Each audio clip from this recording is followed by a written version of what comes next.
दोस्तों विराट कोहली ने टी20 की कप्तानी छोड़ दी। हाँ दोस्तों, यह खबर बिल्कुल सही है कि विराट कोहली ने टी20 की कप्तानी छोड़ दी है। दोस्तों पिछले 10 दिनों से सोशल मीडिया में विराट कोहली की कप्तानी छोड़ने को लेकर तरह तरह के चर्चे किए जा रहे थे, बातें बनाए जा रहे थे। बताया जा रहा था कि विराट कोहली टी20 विश्व कप के बाद अपना कप्तानी छोड़ देंगे। इन चर्चाओं को लगाम लगाने बीसीसीआई के कोषाध्यक्ष अरुण धूमल मीडिया के सामने आए और इसे गलत खबर बताते हुए कहा कि इन चर्चाओं में कोई सच्चाई नहीं है। लेकिन कहते हैं ना दोस्तों, जहां धुआं उठता है वहां पे आग जरूर होती है। दोस्तों मैं संजीव और आप देख रहे हैं स्पोर्ट्स विद संजीव।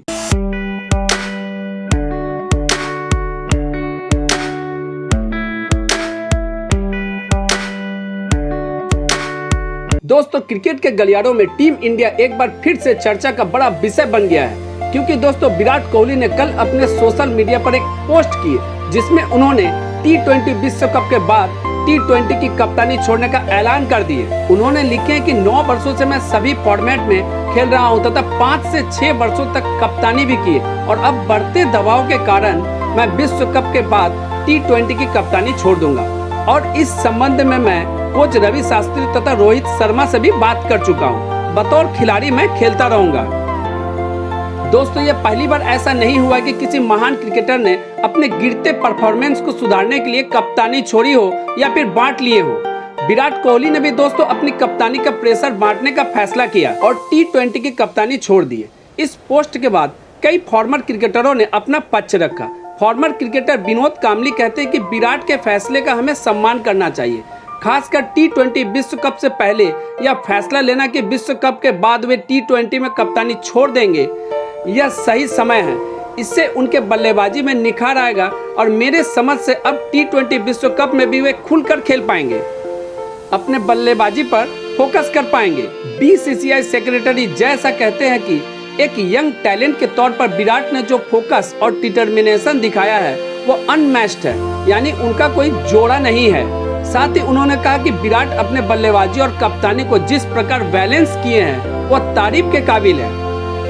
बीसीसीआई अध्यक्ष सौरव गांगुली ने कहा कि विराट एक सही कप्तान ही नहीं बल्कि भारतीय क्रिकेट का एक धरोहर है, जिन्होंने संयम के साथ भारतीय क्रिकेट को आगे बढ़ाया है। साथ ही गांगुली ने कहा कि उन्होंने अपने भविष्य के प्लान के तहत टी20 की कप्तानी छोड़ने का फैसला लिया है, जिसका हम सम्मान करते हैं। साथ ही उन्होंने रोहित को कप्तानी देने की इच्छा भी जाहिर किए हैं, उसका भी हम सम्मान करते हैं। हालांकि रोहित को लेकर हमारे विचार भी एक समान ही है। दोस्तों इसमें कोई दो राय नहीं है कि तीनों फॉर्मेट में कप्तानी करना कोई आसान काम नहीं है, काफी दबाव होता है और इसी दबाव के कारण विराट जैसे महान खिलाड़ी के बल्लेबाजी में भी असर साफ नजर आ रहा था। दोस्तों विराट की खूबी था कि कठिन से कठिन पिच और परिस्थिति पर भी वे डटे रहते थे, पर पिछले कुछ समय से उनकी बल्लेबाजी आशा के अनुरूप नहीं हो पा रहा था। टेस्ट में उनका अंतिम शतक नवंबर 2019 में लगा था। दोस्तों अब तक वे 52 पारी खेल चुके हैं पर शतक नहीं लगा पाए।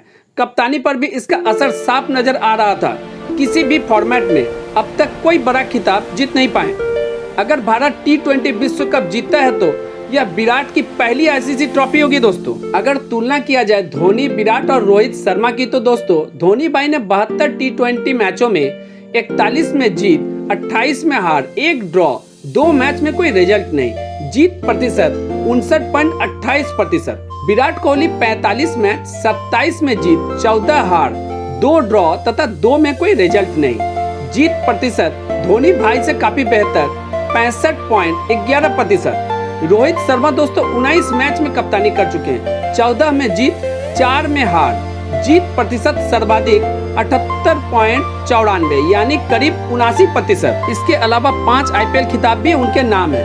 बहरहाल दोस्तों अब बात करते उन खिलाड़ियों की जिन्होंने अपने गिरते प्रदर्शन के कारण कप्तानी छोड़ने का फैसला लिया था।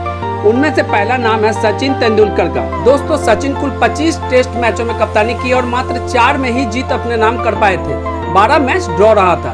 वहीं दोस्तों 73 वनडे मैचों में मात्र 23 में ही भारत ने जीत अपने नाम कर पाया था, जबकि 43 में हार का सामना करना पड़ा था। 2 में टाई। दोस्तों सचिन को 2 बार कप्तानी सौंपी गई थी, पहला 1996 में और 97 में ही उन्होंने कप्तानी छोड़ दी, जबकि दूसरी बार 2007 में जब राहुल ने कप्तानी छोड़ दिए थे। फिर 2007 में ही सचिन ने कप्तानी छोड़ दी। दोस्तों अपने कप्तानी सफर के बारे में सचिन अपने ऑटोबायोग्राफी में लिखते हैं कि एज ए कप्तान टीम का हारना मुझे एकदम पसंद नहीं था और मुझे लगता था कि टीम मेरे कारण ही हार रही थी। मैंने काफी प्रयास किया सब कुछ ठीक करने का, पर ऐसा हो नहीं रहा था।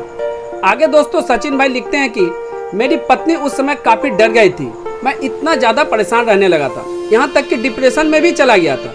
मैच जब क्लोज हो जाता था तो इतना डर जाता था कि कंट्रोल में कुछ नहीं होता था। मुझे लगता था कि मैं यूजलेस हो गया हूँ। यहाँ तक कि मेरी बल्लेबाजी इतनी खराब हो गई थी कि मैं मैदान में जाता था और वापस आ जाता था।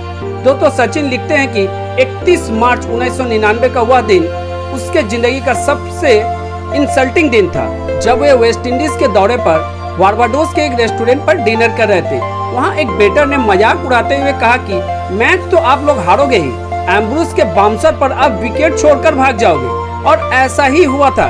एम्ब्रूस बाउंसर पर बाउंसर डाल रहा था और सब आउट हो रहे थे। ड्रेसिंग रूम में अनिल कुंबले और श्रीसंत मुझे शांत करने का प्रयास कर रहे थे। इसके अलावा दोस्तों इंग्लैंड के टेस्ट कप्तान जो रूट भी अपने गिरते परफॉर्मेंस के कारण सीमित ओवरों की कप्तानी छोड़ दिए थे। दोस्तों रूट जब कप्तान नहीं थे तो उनका बैटिंग टेस्ट में अपने देश से बाहर 50 का था तथा अपने देश में 60 का एवरेज था। वहीं कप्तान बनने के बाद दोस्तों रूट का बैटिंग टेस्ट एवरेज अपने देश से बाहर 38 का तथा अपने देश में 45 का हो गया था। इसके अलावा दोस्तों 2.5 वर्षों तक रूट कोई शतक नहीं लगा पाए। 2019 में तो उनका एवरेज घटकर 30 से भी नीचे चला गया। तब 2019 विश्व कप से पहले उन्होंने सीमित ओवरों में अपनी कप्तानी छोड़ दी। इसके बाद तो दोस्तों कमाल हो गया, उन्होंने न्यूजीलैंड दौरे में 3 शतक जड़े।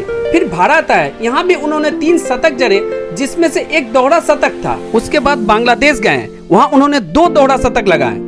इससे यह साबित होता है दोस्तों कि रूट का फैसला कितना सही था।